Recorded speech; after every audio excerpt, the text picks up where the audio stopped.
After a lot of back and forth finally verdict आई है जिसमें कि स्टेट किया गया कि जो उत्तर प्रदेश का मदरसा एक्ट था 2004 का वो पूरा का पूरा अनकॉन्स्टिट्यूशनल नहीं है जैसा कि इलाहाबाद हाई कोर्ट ने बोला, बल्कि उसके कुछ की प्रोविजंस हैं उनको स्ट्रक डाउन करके जो हमारे फंडामेंटल राइट्स हैं उनको प्रोटेक्ट किया जा सकता था। नमस्कार, मैं हूं नंदिनी और आज let's crack it UPSC CSC के माध्यम से हम डिस्कस करने वाले हैं उस पूरे एक्ट को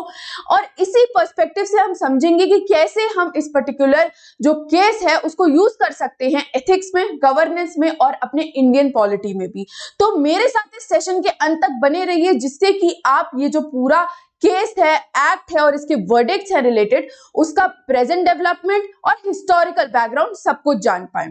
तो इस वीडियो में बेसिकली हम बात करेंगे जो की लीगल एस्पेक्ट्स हैं उनके बारे में, साथ ही साथ जो कॉन्स्टिट्यूशनल फ्रेमवर्क है हम उसको भी डिस्कस करेंगे, जो आर्ग्यूमेंट्स हैं for and against the government जो इस पर्टिकुलर एस्पेक्ट से रिलेटेड है उसको भी डिस्कस करेंगे। सुप्रीम कोर्ट ने बेसिकली क्या रूल आउट किया और सुप्रीम कोर्ट का इस वर्डिक्ट में क्या रोल था उसके डिस्कशन के साथ साथ इम्प्लीकेशंस और प्रैक्टिस क्वेश्चंस जो कि हमारे एग्जाम पर्सपेक्टिव से हमारी कंसेप्चुअल क्लैरिटी को केटर करेंगे वो भी हम डिस्कस करेंगे। ये सब डिस्कशन करने से पहले मैं आप सबको बताना चाहूंगी कि हमारे प्लेटफॉर्म पर एक मेजर प्राइस ड्रॉप चल रही है जिसमें कि 23 अक्टूबर में आपको 24,999 में ये जो पूरा कोर्स है विद एडिशनल एक्सटेंशन मिल जाएगा और 24 अक्टूबर से ही जो हमारे प्राइसेस है वो करीब 10% तक इंक्रीज हो जाएंगे। तो अगर आप चालू करना चाहते हैं अपना एस्पिरेंट लाइफ अभी तो ये राइट टाइम है, जा करके प्लेटफॉर्म पर सब्सक्राइब कीजिए और यूज कीजिए कोड NST लाइव जिसके वाया आपको जो मैक्सिमम बेनिफिट्स हैं वो अवेल हो जाएंगे। अब बिना किसी देरी के जो हमारा पूरा एस्पेक्ट है जिसकी वजह से आज हम इस पर्टिकुलर एक्ट को डिस्कशन में लेके आए वो चालू करते हैं। तो अगर हम सिर्फ न्यूज की बात करें तो जो उत्तर प्रदेश की गवर्नमेंट है उसने सुप्रीम कोर्ट को साफ साफ बोला कि जो आपने रूल आउट किया है जजमेंट वो बिल्कुल करेक्ट है।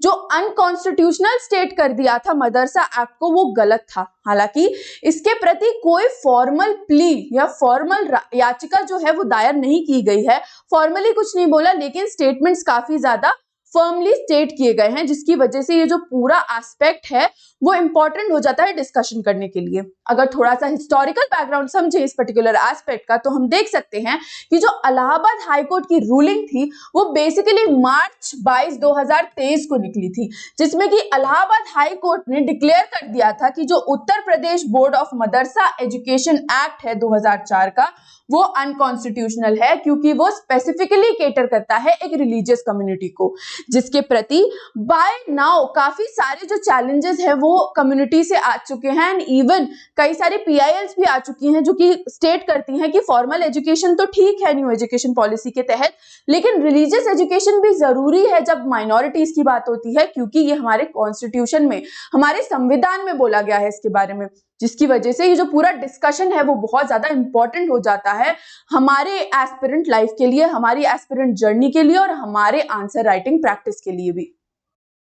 आगे बढ़े और जाने की इससे रिलेटेड जो की लीगल एस्पेक्ट्स हैं जो इस पर्टिकुलर एक्ट से रिलेटेड है वो क्या क्या है, तो हम देखेंगे कि सबसे पहले तो Uttar Pradesh board of Madarsa education act जो है 2004 का वो ही डिस्कशन का पात्र है क्योंकि इसमें बेसिकली माइनॉरिटीज जो है वो स्टेट फंड्स के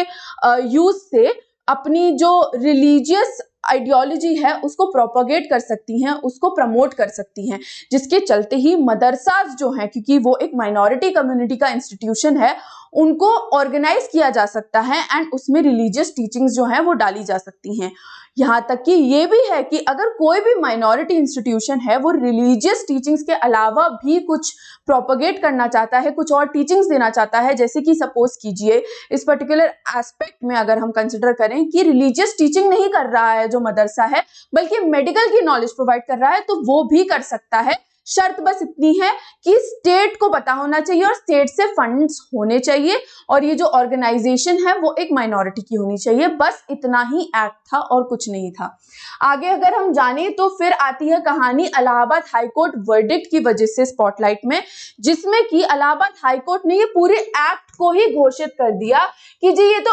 अनकॉन्स्टिट्यूशनल है, ये बिल्कुल ही असंवैधानिक है, इसको तो एग्जिस्ट ही नहीं करना चाहिए क्योंकि ये डायरेक्टली जो है वो कॉन्फ्लिक्ट करता है हमारे सेक्युलरिज्म के आइडिया को जिसमें कि हम प्रमोट नहीं करते किसी भी स्टेट रिलीजन को या किसी भी कंट्री के एक रिलीजन को।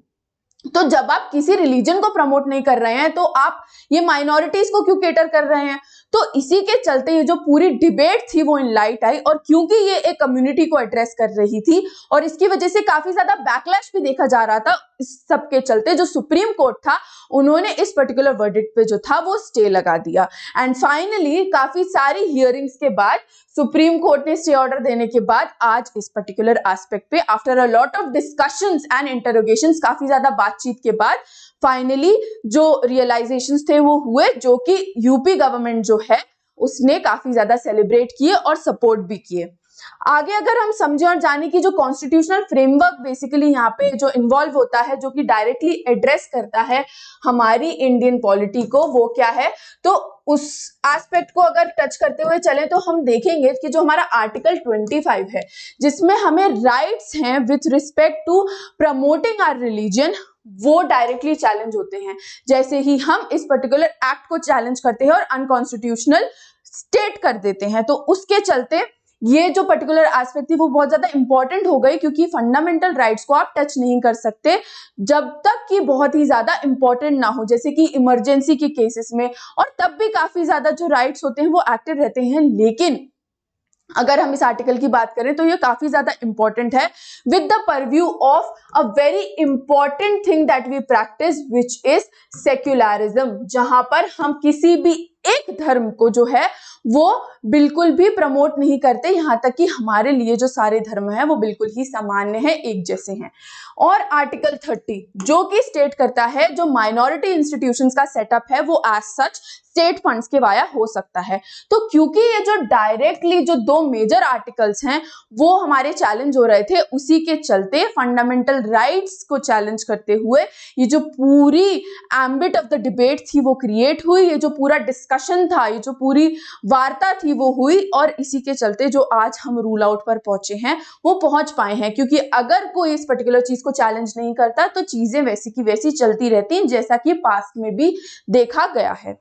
आगे बढ़े और जाने कि जो आर्ग्यूमेंट्स फॉर हैं और अगेंस्ट हैं इस पर्टिकुलर एक्ट के, तो बेसिकली बहुत ही इजी रूल आउट है। अगर हम फॉर यूपी गवर्नमेंट की बात करें तो हम देखेंगे कि क्वालिटी एजुकेशन और नेशनल एजुकेशन पॉलिसी के अलाइनमेंट में बेसिकली अगर हम कंसिडर करें तो ये जो एक्ट की इलाहाबाद वर्डिक्ट थी वो ठीक थी कि चलिए ठीक है, न्यू एजुकेशन पॉलिसी के साथ हमको सब कुछ मिला के चलना है। लेकिन वहीं पे अगर हम बात करें कि हमारी जो माइनॉरिटी राइट्स हैं वो डायरेक्टली चैलेंज हो रहे थे, जिसकी वजह से इवन सेक्युलरिज्म है वो भी एक इंटरवेंशन पे था, वो भी ब्लेंड नहीं कर पा रहा था, क्योंकि अगेन आप किसी को रोक भी नहीं सकते। बिकॉज इस पर्टिकुलर एस्पेक्ट में डायरेक्ट जो रूलिंग दी गई थी वो ये थी कि इवन हिंदू इंस्टीट्यूशंस जो हैं वो भी ऐसी चीजें कर सकते हैं। तो आपको एक पर्टिकुलर कम्युनिटी से तो प्रॉब्लम नहीं होनी चाहिए। जो हिंदू कम्युनिटी है उनके जितने भी एक्ट्स हैं वो बेसिकली इंश्योर करते हैं कि जो उनका रिलीजियस इंस्टीट्यूशन है उसका कंट्रोल उसी पे रहे। तो अगर किसी चीज का कंट्रोल एक मेजॉरिटी कम्युनिटी ले रही है तो why not a minority community, और फिर तो वो अपना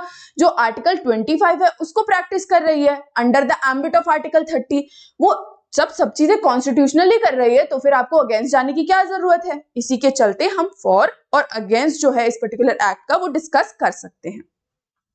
अब आगे बढ़े और जाने की सुप्रीम कोर्ट का इसमें क्या रोल था, कैसे हम इस पर्टिकुलर वर्डिक्ट तक पहुंचे। तो बेसिकली एक 3 जज बेंच था which was led by our chief justice of India DY Chandrachud ji. उन्होंने बेसिकली क्वेरीज की, क्वेश्चंस किए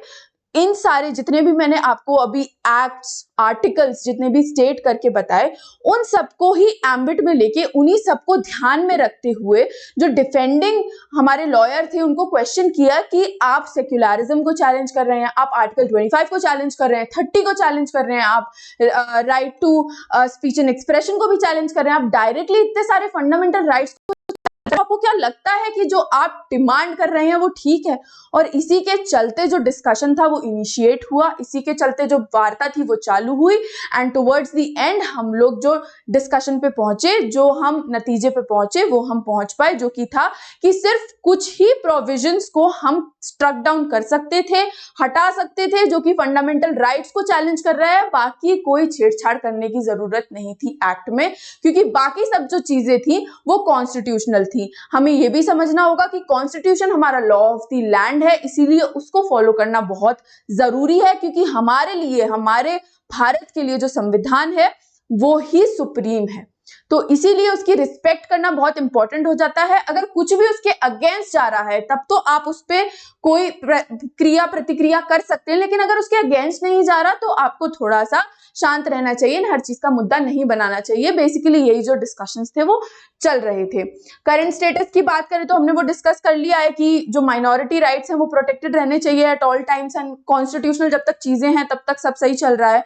जो भी चीज कॉन्स्टिट्यूशनल नहीं है आप उसको हटा सकते हैं। फिर की ऑब्जर्वेशन बेसिकली यही थी कि जो हमारे फंडामेंटल राइट्स के रिगार्डिंग थी, हमारी freedom to practice propagate religion के रिगार्डिंग थी, और हमारी राइट टू सेटअप इंस्टीट्यूशंस के रिगार्डिंग थी जो कि माइनॉरिटीज रन होते हैं। तो इसी सब के चलते हमारी जो वर्डिक्ट थी वो रूल आउट की गई। अब अगर हम देखें कि इसका इम्प्लीकेशन क्या है बेसिकली, तो स्टूडेंट्स पे काफी ज्यादा इम्पैक्ट देखा गया इस पर्टिकुलर चीज का, क्योंकि लास्ट जो डेटा है उसके अकॉर्डिंग 17 लाख कुछ जो स्टूडेंट्स थे वो मदरसों में इन्वॉल्व थे, मदरसा टीचिंग में इन्वॉल्व थे, जिसके चलते उनका भी काफी ज्यादा हैफजट चल रहा था, काफी ज्यादा प्रॉब्लम चल रही थी कि एक्चुअल में करना क्या है, क्योंकि 1-1.5 साल से जो है वो खींचतान चल रही है इस पर्टिकुलर एस्पेक्ट में। स्टेट के रोल की बात की गई कि स्टेट को कैसे आइडेंटिफाई करना जरूरी है कि क्या चीज जो है वो कॉन्स्टिट्यूशनल है, क्या अनकॉन्स्टिट्यूशनल है, और ऐसे कोई भी वर्डिक्ट को नहीं देना चाहिए, क्योंकि जब भी माइनॉरिटीज की, कम्युनिटीज की या इवन रिलीजन की हम बात करते हैं तो जो मामला होता है वो बहुत सेंसिटिव हो जाता है। इसीलिए कोई भी चीज हड़बड़ी में नहीं करनी चाहिए, हर चीज को कंसिडर करते हुए स्टेप बाय स्टेप जो है उस पर एक्ट करना चाहिए। और तीसरी चीज है हमारी क्वालिटी ऑफ एजुकेशन, जो कि एक मेजर इंप्लीकेशन है जिसपे काम किया जा सकता है, क्योंकि ब्लेंड करना इस टाइम पे बहुत ज्यादा इंपॉर्टेंट है, because every now and then हमारी एजुकेशन पॉलिसी में कुछ ना कुछ चेंज आ रहा है जो कि फैसिलिटेट करता है क्वालिटी एजुकेशन। और रिलीजियस एजुकेशन के चलते जो हमारी क्वालिटी एजुकेशन है, जो बेसिक प्राइमरी एजुकेशन है, वो बच्चों को मिस आउट नहीं होनी चाहिए। और इसी सबको जो है, इन्हीं 3 पॉइंट्स को बेसिकली क्रक्स में हमको कंसिडर करके चलना चाहिए जब भी हम किसी भी ऐसी वैलिडिटी की बात करते हैं, किसी भी ऐसे एक्ट की बात करते हैं जो कि बहुत ही ज्यादा सेंसिटिव है। अब इसी के साथ जो है वो हमारे जुड़ते हैं क्वेश्चंस जो कि आ जाते हैं एम्बिट में इस पर्टिकुलर डिबेट से। तो हमको क्या क्या कंसिडर करने की जरूरत है, तो अगर हम बात करें तो हमें इस पर्टिकुलर एस्पेक्ट में अपने एग्जाम पॉइंट ऑफ व्यू से पता होना चाहिए सेक्युलरिज्म, हमें पता होना चाहिए हमारा आर्टिकल नंबर 25 एंड 30, उसके बाद हमें पता होना चाहिए सुप्रीम कोर्ट का क्या वर्डिक्ट था, क्योंकि हम इस पर्टिकुलर, इन तीनों पर्टिकुलर एस्पेक्ट्स को यूज कर सकते हैं। अगर आप देखें तो 3 अपने सब्जेक्ट्स में जो कि है मेजर ही हैं, इंडियन पॉलिटी के साथ साथ आप यूज कर सकते हैं इस केस को गवर्नेंस में, और इस पर्टिकुलर केस को आप यूज कर सकते हैं इवन एक एथिकल स्टडी में। तो ये जो पूरा एक्ट है, ये जो पूरी रूलिंग है वो इंपॉर्टेंट हो जाती है आपके लिए even with the perspective of your examination. तो अगर आपको ये जो पूरी इंफॉर्मेशन है अच्छी लगी तो please do like, share, comment and subscribe to our channel let's crack UPSC CSE। With this is me Nandini signing off for the day. Hope you have a good one.